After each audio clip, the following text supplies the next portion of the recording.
আমাদের সামনের ফ্ল্যাটের আন্টি এবং আঙ্কেল ভালোবেসে একে অপরকে দুইজন বিয়ে করেছিল। সংসার জীবনের 6 বছরে কেউই তাদের ভিতরে কোনো ঝগড়া ঝামেলা দেখেনি, কিন্তু হঠাৎ করে তাদের সংসারটা এলোমেলো হয়ে যায়। ঘটনা শুরু হয় 2021 সাল থেকে। সুমি আন্টি তার পাশের বিল্ডিং এ রিমা আন্টির সাথে 2021 সালে বন্ধুত্ব করে। একে অপরের বাসায় নিয়মিত যাওয়া আসা, আড্ডা সবকিছুই নরমালি চলতে থাকে। তারা দুই বান্ধবী সিদ্ধান্ত নেয় যে তারা একই বাসায় সাবলেট থাকবে। তারপর যেই বলা সেই কাজ, 2022 সালে তারা সাবলেট থাকা শুরু করে।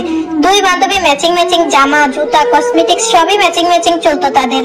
সুমি আন্টির হাজবেন্ড মাসে প্রায় 30,000 টাকা ইনকাম করতো, আর রিমা আন্টির হাজবেন্ড মাসে প্রায় 20,000 টাকা ইনকাম করতো। সুমি আন্টির ছিল লাভ ম্যারেজ আর রিমা আন্টির ছিল অ্যারেঞ্জ ম্যারেজ। তারা দুইজন প্রায় একসাথে 1.5 বছর সাবলেট থাকে। সুমি আন্টির জীবনের সবচেয়ে বড় ভুল ছিল একসাথে সাবলেট থাকা। 2023 সালের মাঝে সুমি আন্টি হঠাৎ অসুস্থ হয়ে যায় আর বাপের বাড়িতে কিছুদিনের জন্য বেড়াতে যায়। আর ওই সময় রিমা আন্টির হাজবেন্ডও গ্রামে যায় কিছু দরকারি কাজের জন্য।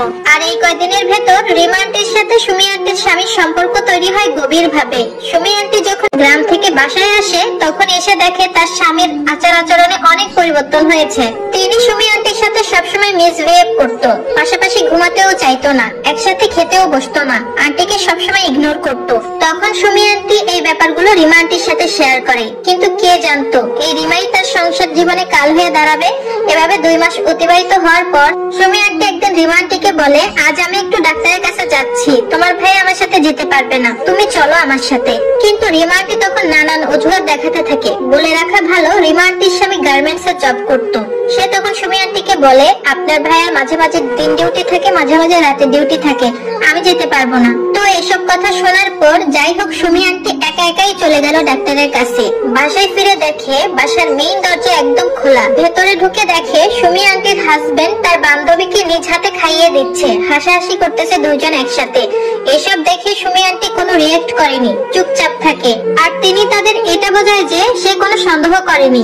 এরপর তিনি তার বান্ধবী আর জামাইকে চোখে চোখে রাখে। একদিন আন্টি যখন রাতে ঘুমাচ্ছিল তখন তার হাজবেন্ড রিমা আন্টির রুমে ঢুকে দরজা বন্ধ করে দেয়। তারপর সুমি আন্টির ঘুম হঠাৎ করে ভেঙে যায়। এরপর সে তার জামাইকে খুঁজতে থাকে। তারপর সে রিমা আন্টির দরজার সামনে যেয়ে জোরে ধাক্কা দেয়, কিন্তু রিমা আন্টি তার দরজা খুললো না। সে বলল ঘরে তার জামাই ঘুমিয়ে আছে, এখন সে খুলতে পারবে না। কিন্তু তখন তার রুমে তার স্বামী ঘুমাচ্ছিল না, কারণ তার স্বামীর আজকে রাতের ডিউটি ছিল আর সুমি আন্টির হাজবেন্ড তার রুমে ছিল। আর তখন সুমি আন্টি ব্যাপারটা হাতে না হাতে ধরার জন্য তার স্বামীর ফোনে রিং দেয়, আর ফোনটা ঠিক রিমা আন্টির রুম থেকে বেজে ওঠে। আর ব্যাস, ঝামেলা এখান থেকেই শুরু। রিমা আন্টির সাথে সুমি আন্টির স্বামীর পরকীয়া ধরা পড়ে। যখন এক রুমে রিমা আন্টি আর সুমি আন্টির জামাই ধরা পড়ে তখন সুমি আন্টি আর নিজেকে কন্ট্রোল করে রাখতে পারে না, চিল্লাচিল্লি করে। আশেপাশের ফ্ল্যাটের সব মানুষ জড়ো হয়ে যায়। আর এতে করে সুমি আন্টির হাজবেন্ড অনেক ক্ষিপ্ত হয়ে যায়, রাগারাগি করে আর আন্টিকে মারধর করে। আর ওই দিন পাশের ফ্ল্যাটের মানুষেরা এসে সুমি আন্টির হাজবেন্ডকে অনেক বকাঝকা করে এবং কটু কথা বলে। আর এদিকে রিমা আন্টির হাজবেন্ড বাসায় এসে এসব ঘটনা শোনার পর পাগল প্রায়। রিমা আন্টির 2 ছেলে, বড়টার বয়স 5 বছর আর ছোটটার 1.5 বছর। এরপর রিমা আন্টির হাজবেন্ড সিদ্ধান্ত নেয় তারা তার পরের দিনে বাসা ছেড়ে দিবে। রিমা আন্টির সাথে অনেক রাগারাগি করে এবং তাকে তালাক দিতে চায়, কিন্তু রিমা আন্টি বাসা ছাড়তে চায় না, কান্নাকাটি করে, মাফ চায়, সন্তানের দোহাই দেয় যেন তাকে তালাক না দেয়। এর পরের দিন সুমি আন্টির শ্বশুর বাড়ির লোক সব হাজির হয়। সবাই সুমি আন্টির পক্ষে ছিল, কিন্তু সুমি আন্টির বাবার বাড়ি থেকে কেউ আসেনি, কারণ ওনার বাবা মা ওনাদের বিয়েতে রাজি ছিল না, লাভ ম্যারেজ ছিল তাই। যাই হোক, বিচার সালিশ হয়, মাফ চাওয়াচাই হয়। রিমা আন্টি বাসা ছাড়ে, কিন্তু বাসা ছেড়েও কোনো লাভ হলো না। সুমি আন্টির হাজবেন্ড আরো বেশি খারাপ আচরণ করতে থাকে আন্টির সাথে। আমরা শুধু আন্টিকে সান্ত্বনা দিতাম। এই ঘটনার পর আন্টি ধীরে ধীরে অনেক অসুস্থ হয়ে যায়, অনেক শুকিয়ে যায়। একসময় যে আঙ্কেল আন্টি একসাথে খেতে বসতো, একই প্লেটে খেত, আজ তারা এক রুমে অপরিচিতদের মতো থাকে। আঙ্কেল ঠিক মতো বাজার করতো না, ধীরে ধীরে ভরণ পোষণ দেওয়া কমিয়ে দেয়, অসুস্থ হলে ডাক্তার দেখাতো না সহজে।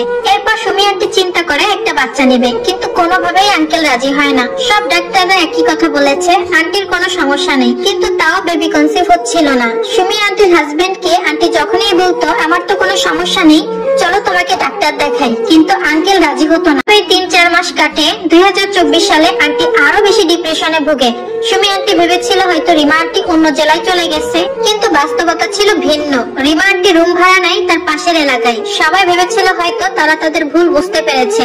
সবার চোখে ধুলো দিয়ে তারা তার তাদের পরকীয়া কন্টিনিউ করে। সুমি আন্টির হাজবেন্ড প্রায় বাজার করে নিয়ে রিমা আন্টির বাসায় যেত, আর রিমা আন্টি আশেপাশের সবাইকে বলতো উনি তার কাজিন, তাই আশেপাশের মানুষও তেমন কিছু ভাবতো না। রিমা আন্টিকে নিয়ে ঘুরতে যাওয়া, একসাথে শপিং করা সবই তাদের চলতে থাকে। তারপর একদিন এই ঘটনাগুলো সুমি আন্টির কান পর্যন্ত চলে আসে। এরপর আন্টি আরো ডিপ্রেশনে চলে যায় এবং আন্টি সিদ্ধান্ত নেয় সে আর এই সংসার করবে না।